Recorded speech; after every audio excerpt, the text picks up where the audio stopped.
அன்பு நண்பர்களே, அனைவருக்கும் அன்னை சமையல் உமாவின் அன்பான வணக்கங்கள். இன்னைக்கு அன்னை சமையலில் பார்க்க போகிறது இட்லி தோசைக்கு ரொம்ப நல்லாயிருக்கும்.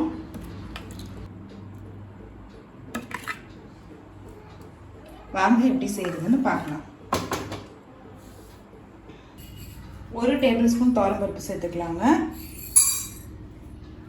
1 டீஸ்பூன் சீரகம்,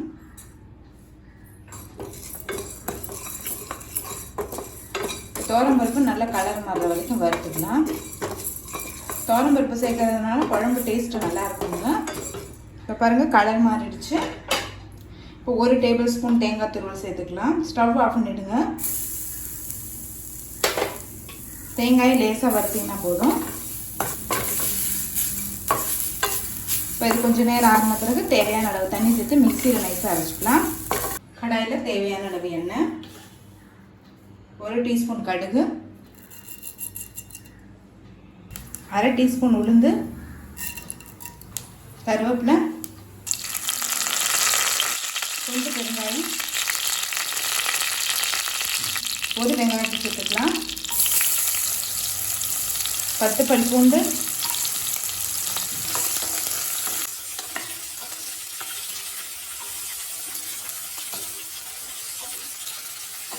இப்போ வெங்காயம் நல்லா வதங்கிடுச்சுங்க.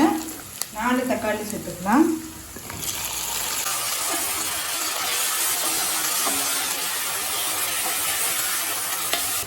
இது நல்லா மீடியம் சைஸாக இருக்கனால 4 போட்டிருக்கேங்க. பெரிய தக்காளியாக இருந்ததுன்னா 3 கூட போதும். 1/4 டீஸ்பூன் மஞ்சள் தூள், 1 டேபிள் ஸ்பூன் மிளகாய்த்தூள். இது நம்ம தக்காளி 4 தக்காளி போட்டிருக்கனால கொஞ்சம் காரம் அதிகமாக போடணுங்க. 1 டீஸ்பூன் தனியாத்தூள்.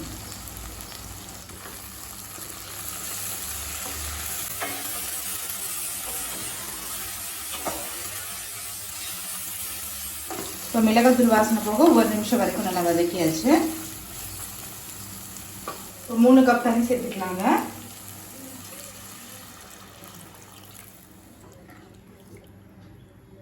தேவையான அளவு உப்பு,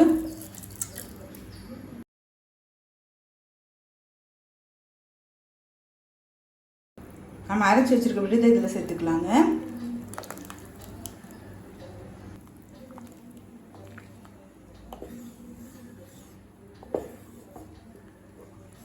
நல்லா மிக்ஸ் பண்ணிக்கலாம். இப்போ குழம்பு நல்லா திக்காகிற வரைக்கும் வெயிட் பண்ணலாங்க.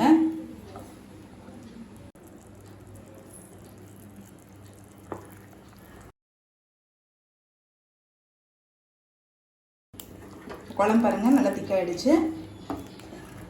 நீங்கள் விருப்பப்பட்டீங்கன்னா தேங்காய் சேர்க்கலாங்க. நீங்கள் வெறும் துவரம்பருப்பு சீரகத்தை வச்சு கூட அரைச்சி போடலாம். கொஞ்சம் கொத்தமல்லி சேர்த்துக்கலாம்.